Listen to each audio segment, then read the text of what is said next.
So we are here at North Devon Wake Park. It is 8 o'clock in the morning and this is the first time I've actually been here. So a bit of open water swimming. We've got a 500 metre loop, 500 and a bit. No idea what the water temperature is like, but I'm here with Jack and we're going to do some sort of technical skills ahead of Swansea, which is going to be next week. But I've no idea when this video is going to come out, so that might not be useful. Hello. And then he's like, "Oh, have you got an outie?" And I was like, "Yes." Do you know who I am? Ronnie Pickering. Doesn't get details like that. Here it goes.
Look, Goose is going to attack us.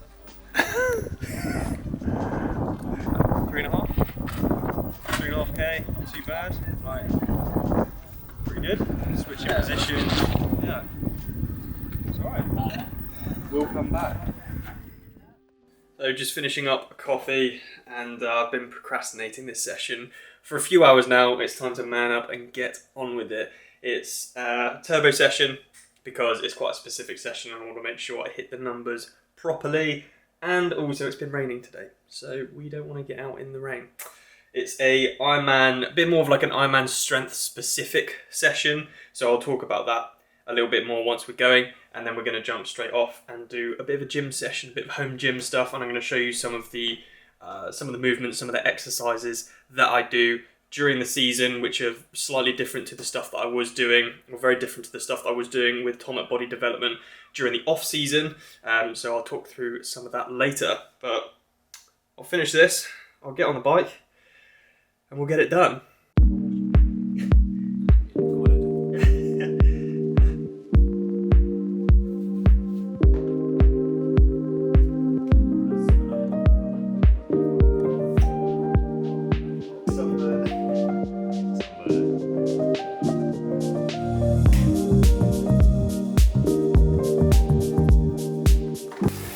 Session specifics are 90 minutes overall duration, so actually not crazy long session, but I'm doing 60 minutes at kind of like mid-range zone 3, so a bit more of like Ironman specific intensity.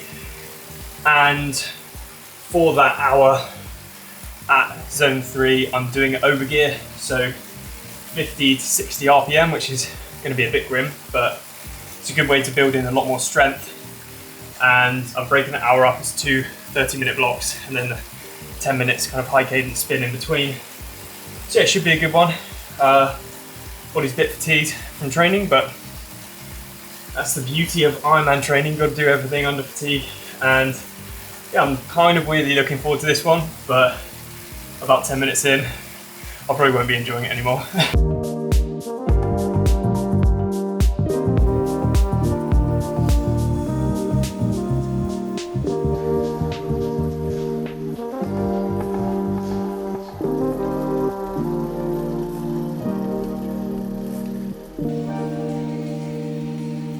Halfway through rep 1, how you feeling?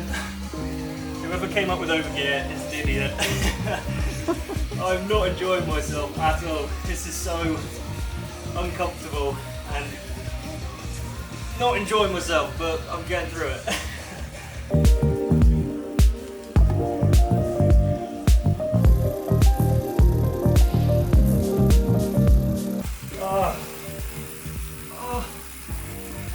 That feels so good.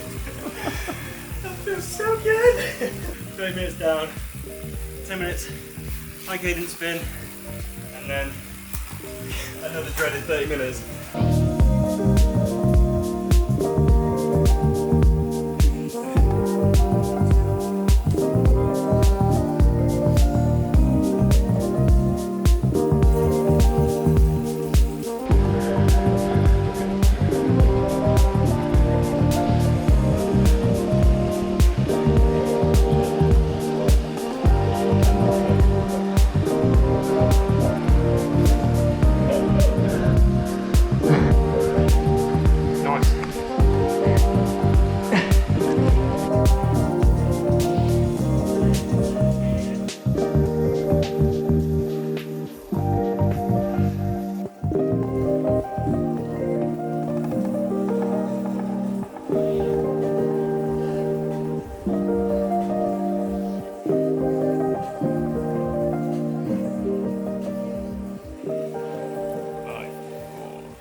Done it.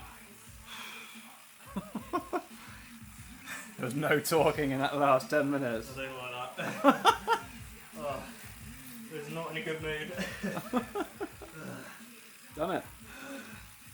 Done. Smashed it. Don't try this at home.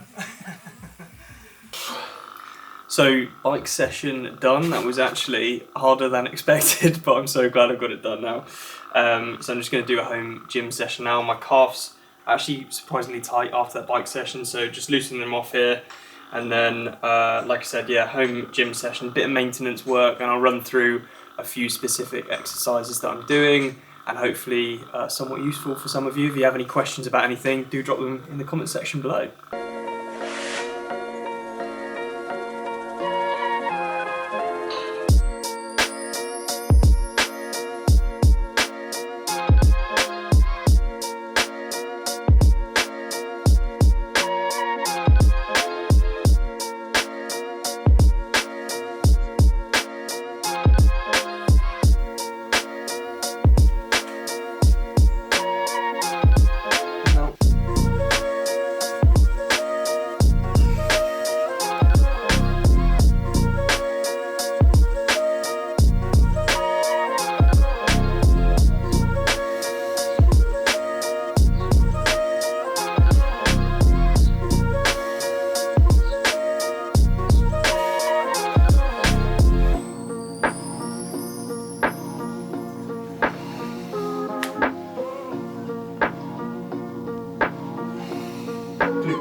So doing a bit of like a low carry lunge with one side weighted, just so it really forces you to balance, especially when you're going into the exercise.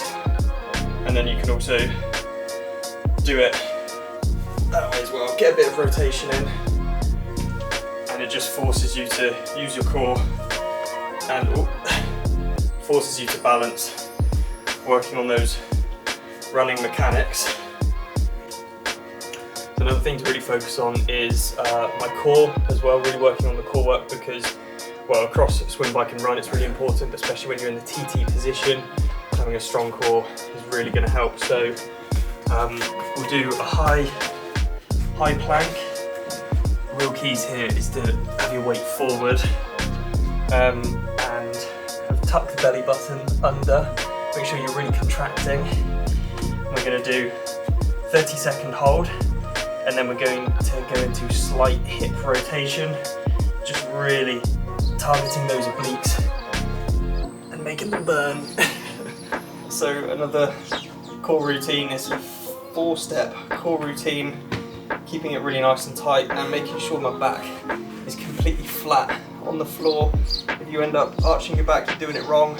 So keeping it really nice and tucked, coming up, keeping my shoulders off the ground for 10-15 seconds, interlocking the fingers, coming back, extending the lever this way, keeping the shoulders off the floor, knees up, keeping that back flat, one leg extended, and then both.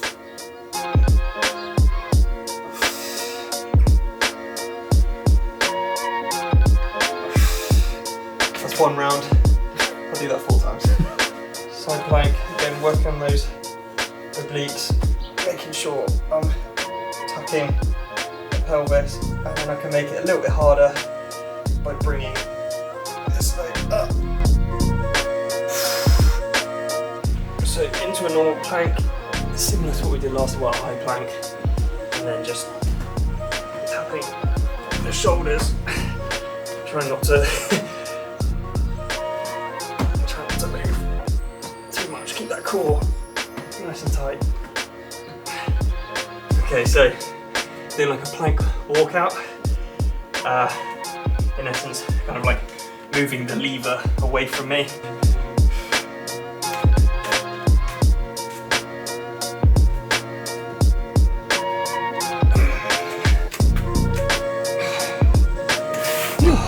Cool. So there's a few other exercises that I do just to mix it up each session, to do something slightly different, and I will occasionally go over to the actual gym that Lydia works at to use some proper equipment. But to be honest, during the season it's just about keeping maintenance and firing up those places that I'm going to be using a lot of, like my core, my glutes, hamstrings, making sure those are still firing, and making sure that I'm feeling good in and around my training and racing. And then during the off season, that's where it's about getting strong, I was going to say getting big, not about getting big, but getting stronger, and during the season, all about maintenance. Great training day today, not the biggest training day of all time, but sometimes those are the most honest days, just honest work, really a nice race specific work as well, and just ticking the box. It's not about feeling amazing every single day, but it's about getting that box ticked, doing the training, and keeping moving forward. So we've still got a good few races this season, really looking forward to it. Hope you guys have enjoyed this video. Stay tuned for the next one, and I'll see you then. And James has very kindly bought me a brownie, so is there a nut in this one? I think it is. Ooh, crazy. No cream egg this time. No cream egg, what is it? It's a Nutella brownie, wow. Wasn't expensive at all. Yeah, how much? £3.20 for a brownie. It's a little bit ridiculous, isn't it? Alright, see you in the next one.